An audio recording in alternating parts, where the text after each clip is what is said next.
John Calipari recently signed a deal with the University of Arkansas to be their new head coach. I do find this interesting because I was someone who believed that Calipari was going to be a lifer at the University of Kentucky. Kentucky is a blue blood program. It's up there historically with UNC, Duke, UCLA.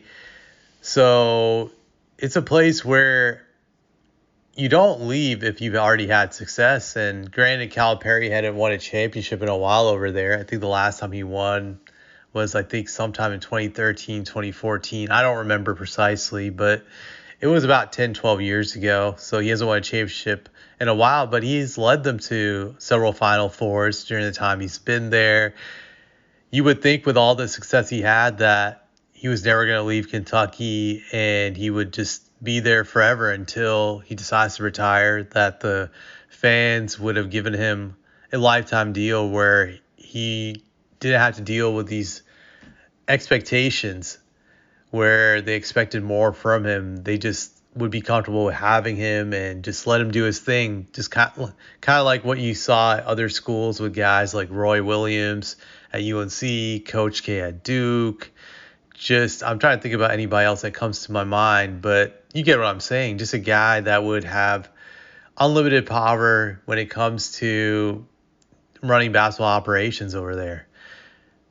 But that wasn't to be the case. I did find it interesting on why he left because I was questioning it too, thinking like, why would he leave other than money opportunities? But it still was kind of weird, but it makes perfect sense when you read this article from The Athletic about why he left. I'm just going to read out some excerpts from it, but a lot of it has to do with just NIL, to be honest. A lot of it has to do with that, but here goes. I'm going to read this excerpt here. It says here, the deal includes a $1 million signing bonus and other annual bonuses.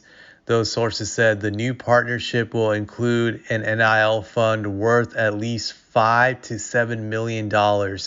One industry source said, with Arkansas's officials expressing no limit to the depths of their pocketbooks for Calipari's NIL needs. So he wanted basically unlimited NIL funds, at least what would constitute as that in his eyes. Also says sources on both sides said there was very limited contact between Calipari and Kentucky officials and no negotiations between the two sides. Once Arkansas engaged him, there was no looking back. Kentucky officials are believed to be working on a practice facility and NIL plans, begging the questions to where those intents went with Calipari at the helm. So that makes it interesting that they did not want to give him any NIL money. That's very interesting. You would think, knowing them to be a blue blood program, that they would be more than willing to, but apparently they weren't. So I'm going to read more about this NIL stuff here that he was dealing with. Just give me a few seconds to find it. So it says right here, hold on a second. Just trying to find it. There's something else about it. Trying to see. All right, here goes. Yep, this is a quote I also wanted to read here.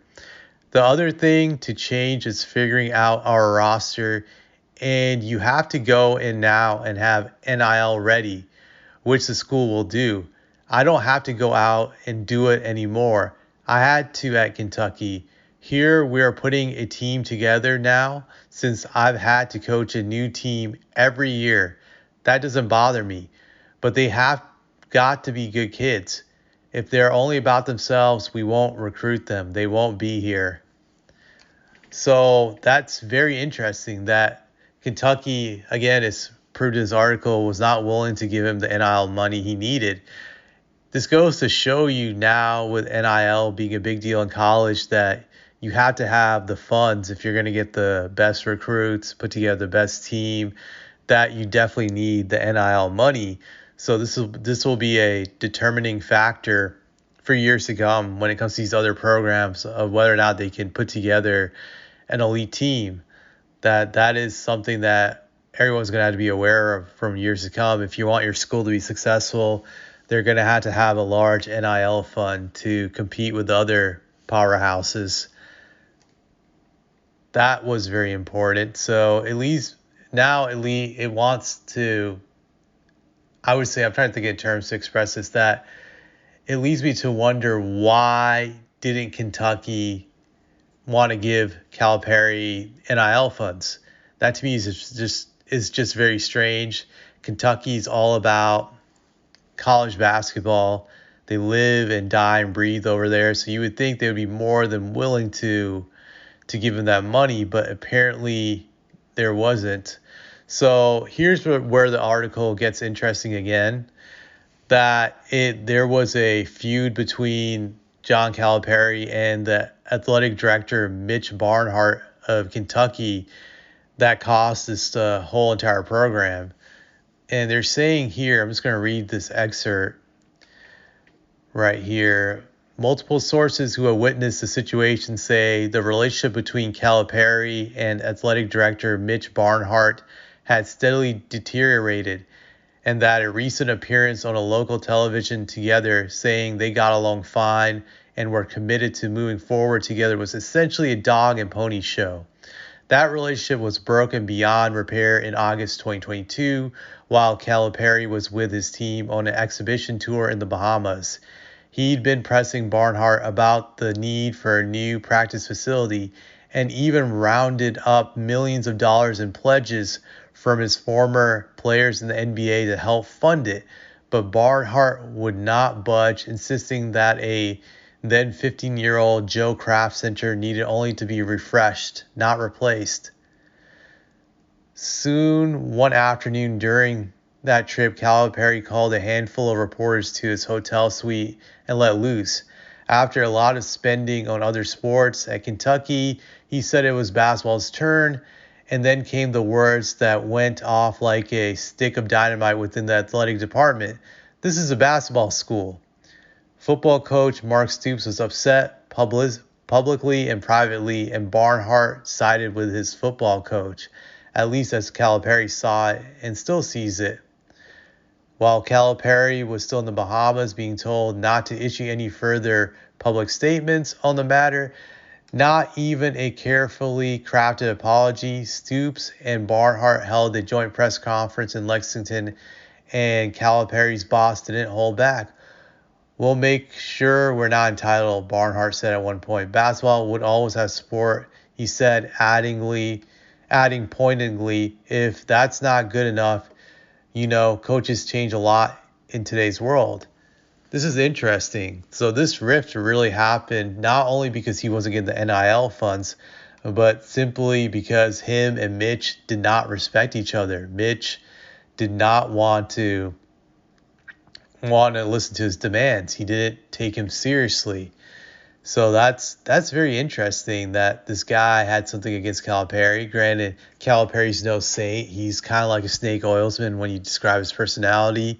So I could see how they could have had friction, but it's very interesting that they wouldn't make the effort to help a coach who had given them a championship and had a lot of success when going to the Final Fours there. Still, despite all that, it was offensive for Calipari to say it was a basketball school, which I don't even see how it's offensive. It's like if Shire of Duke said Duke's a basketball school, or Hubert Davis of UNC said UNC is a basketball school. It's the truth.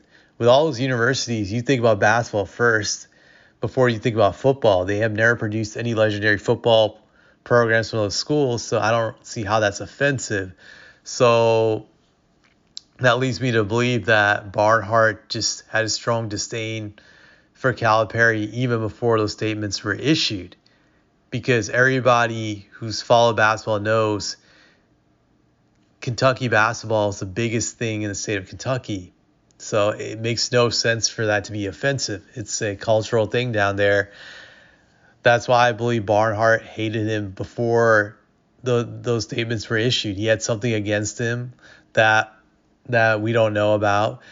And it's like I said, Calipari's no saint. He has a history of getting underneath people's skin and just being a snake oilsman. So something went down with these two guys that caused this rift. But what's also interesting about this article is that as time progressed after that incident, Barnhart was able to rally the school against Calipari because Calipari hadn't had any recent success in the last several years, I believe, that Kentucky hadn't gone on deep runs and was able to convince the fans that he's not a guy worth keeping anymore. He's lost his touch and that they're better off without him now, which is interesting. I'm not so sure Kentucky will be better without him. Granted, they hadn't had much success the last several years, but at the same time, you can argue that Calipari was not getting the resources he needed with NIL and a better facility to train his players. So it works both ways, but to me, it's just surprising that Kentucky wasn't willing to help it, other than that there could have been some other stuff going down between him and this athletic director we didn't know of. But it's interesting. And like I said earlier in the article, it just shows you that the NIL stuff is here to stay.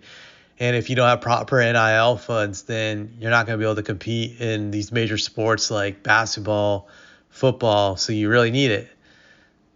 Other than that, I don't have anything else to say, but it'll be interesting to see what success Calipari has in Arkansas with unlimited NIL funds and the facility that he desires and wants. So we'll see where he goes from there.